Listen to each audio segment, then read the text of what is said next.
All right, let's jump right in. This deep dive is all about anime, and wow, you guys sent in some really interesting stuff this time. Yeah, this is great. We've got error messages about anime online articles on why some people think it's weird, lists of the most popular characters, and even predictions for what's coming out in 2024 and 2025.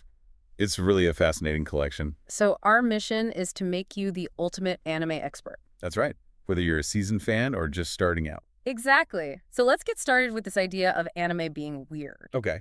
Why does anime get that label from people who aren't really familiar with it? Well, those error messages actually give us a hint. Really? Yeah, that they point to problems with putting anime content on regular websites, like it needs special treatment even on a technical level. Huh. And I think that kind of shows there's a bigger cultural gap going on. So it's not just like the crazy stories or characters that are different. Right. It goes deeper than that. See, in Japan, anime just means any animation. But here in the West, we tend to think of it as this very specific style. And we often kind of lump it in with cartoons for kids. I see. So you can imagine being surprised if you're expecting something lighthearted, like a Saturday morning cartoon. And then you get hit with something like, the existential dread of Neon Genesis Evangelion. Yeah, that'd be a shock for sure. Definitely.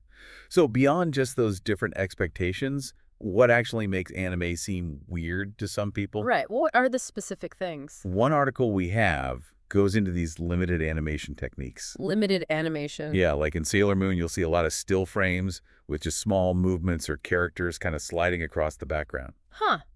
Interesting. They did that to save money and time, but it can look really strange to people used to smoother animation. That makes sense. It's interesting how something practical can end up becoming like a signature style. Yeah, it really is. Are there other examples of this? Oh, for sure. Like, Well, think about character design. Anime loves to play with age and appearance. okay. You might have characters who look like teenagers, Right. but they're actually hundreds of years old, Right. like Alucard from Hellsing. He's a vampire. Oh, yeah. That's right. That really clashes with how we usually do things in the West, where how old you look is a big deal. It's like anime is messing with our expectations. Exactly, making us look beyond just the surface. But wait, does weird always mean bad? Not at all. Yeah. These unusual things are often what makes anime so interesting. You're right. It's different, and that's what can make it so great. Yeah. They challenge us and give us a fresh perspective on storytelling. And speaking of things that challenge expectations, let's talk about some of those popular anime characters. Okay. The list we have here is wild. It's got everything from badass vampires to geniuses. It seems like there's an anime character out there for everyone. Totally. It really shows how diverse anime can be. You have someone like Kaguya Shinomiya from Kaguya-sama, Love is War. Oh, yeah, I love her. She's a brilliant strategist who uses her mind in this hilarious battle to try and make her crush confess his feelings. It's so good. She proves that you don't need superpowers to be entertaining. Absolutely. And then on the other end of the spectrum, you have characters like Yuno Gasai from Future Diary. Oh, yeah. She's a little intense. He's the classic yandere. For those who don't know what that means. It's a character who's obsessively and sometimes even dangerously in love. Yikes. It just goes to show that not every popular character is a good role model. Yeah, that's true. But it's that variety, that willingness to explore the full range of human behavior that makes anime so fascinating. That's a great point. And it's really interesting to see how these characters cause all these debates and conversations among fans. Oh, definitely. Like this list we have even includes some comments from fans arguing about the rankings and even saying there should be more representation. Oh, yeah. Fans can get pretty passionate about their faves. I get it. Right. Did any of those comments really jump out at you? Well, one person wanted to see more Pokemon characters on the list, which I thought was interesting. Because even though Pokemon isn't always called anime, Yeah, it definitely has a lot of the same elements. for sure. And its characters have that same worldwide appeal. That's true. It makes you think, what is it about these iconic characters that makes them resonate with so many people?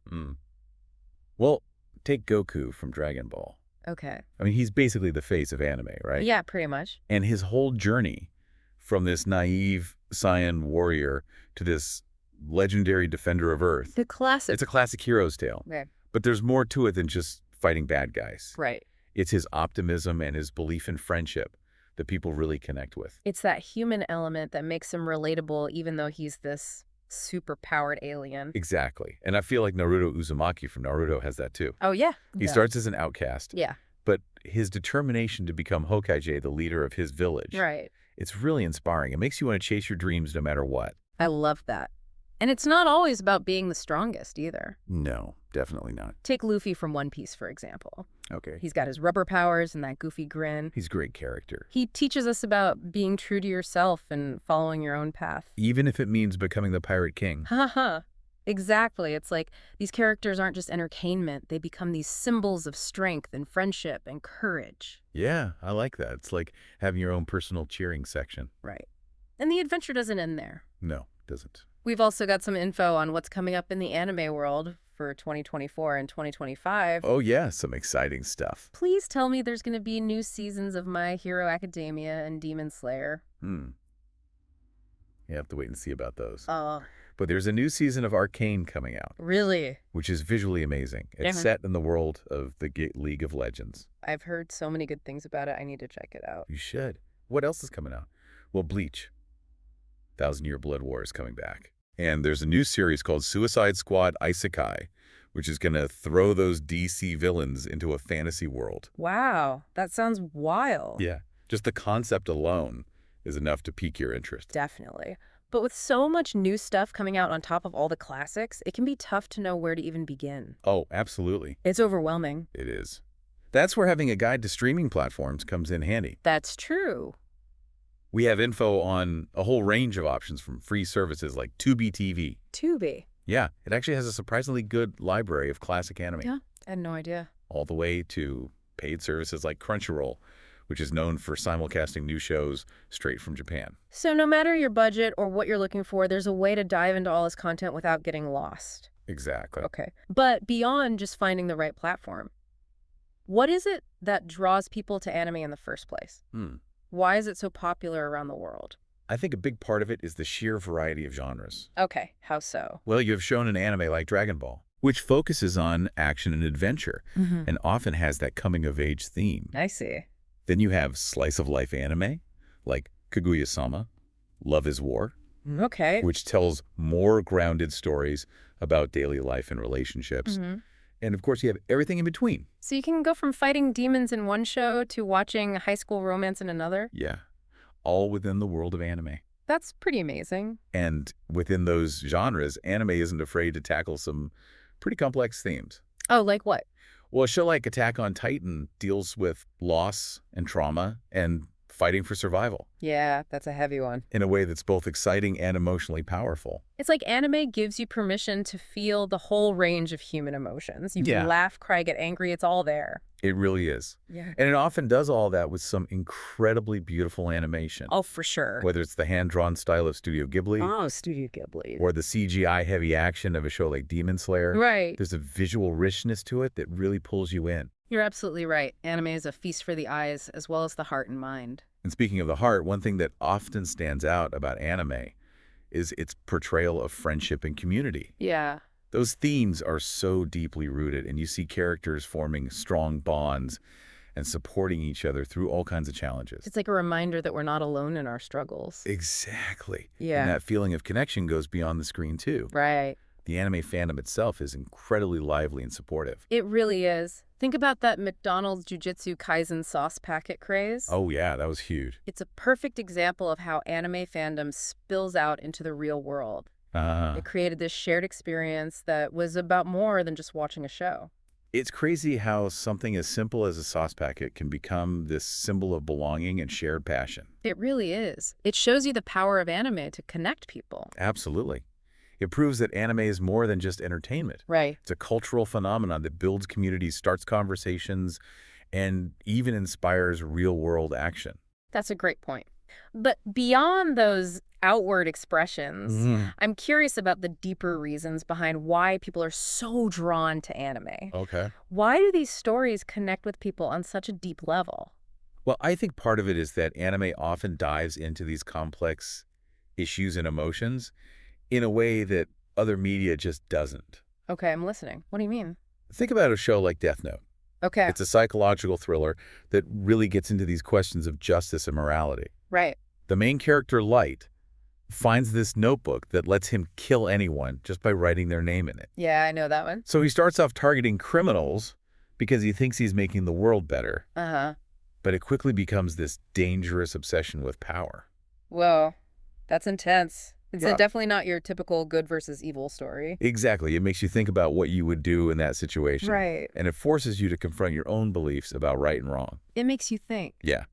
Another good example is Psychopass. Okay, I've heard of that Yeah. one. It takes place in the future, where they have technology that can measure people's mental states Really? and predict if they're likely to commit crimes. Whoa, that's crazy. It raises all these questions about free will and social control. And like the ethics of judging people with technology? Exactly. Those are issues we're dealing with in the real world, too. Especially as technology keeps advancing so quickly. It's like anime is holding up a mirror to society Yeah. and asking us to really look at the choices we make and what those choices could lead to. I like that. And it's not just about dystopian futures or these big moral questions either. No, not at all. What else? Anime is also great at showing diverse perspectives and experiences. How so? Well, shows like Your Name and A Silent Voice deal with LGBTQ plus themes in a way that's really sensitive and nuanced. You don't always see that in mainstream media. Right. It's so important for people to see themselves represented in the stories they watch and read. Totally. It helps you understand other people and builds empathy. Exactly. And Yeah. then you have shows like Violet Evergarden. Oh, I've heard of that one. It explores human emotions in such a complex way. How so? Well, the main character, Violet, is this former soldier who's trying to understand and express feelings. Oh, okay. And her journey of healing and self-discovery is something anyone can relate to. Especially if you've ever dealt with grief or trauma. Right. Or even just trying to figure out who you are. It's that emotional depth that really gets to you. It goes beyond just being entertained. Absolutely. It's art that can challenge your thinking, broaden your perspective, and even help you process your own emotions. I think you nailed it. Anime can be a way to escape reality, For sure. but it can also be a way to reflect and grow as a person. And to think about its impact on people's lives, not just in Japan, but everywhere. It really is a global phenomenon. Hmm. So as we wrap up this deep dive, Yeah. it's important to remember that we've only scratched the surface here. Oh, yeah. Definitely. There's so much more to explore. Like digging into the history of anime. Or Right. looking at the different animation styles. Or even learning Japanese so you can watch shows in their original language. Yeah, that's the cool thing about anime. There's something for everyone, and you never know what amazing stories and characters you'll find. So for anyone listening who's always been curious about anime but hasn't really gotten into it, Yeah. I say just go for it. You might be surprised by what you discover. And for those of you who are already anime fans, Yeah. keep exploring. Keep sharing your passion, and never lose that sense of wonder and excitement that makes this world so special. That's a great way to put it. Yeah. So on that note, we'll leave you to continue your own anime adventures. Until next time, keep diving deep. It's been a pleasure exploring the world of popular anime characters with you today. Absolutely. And we'd love to keep the conversation going.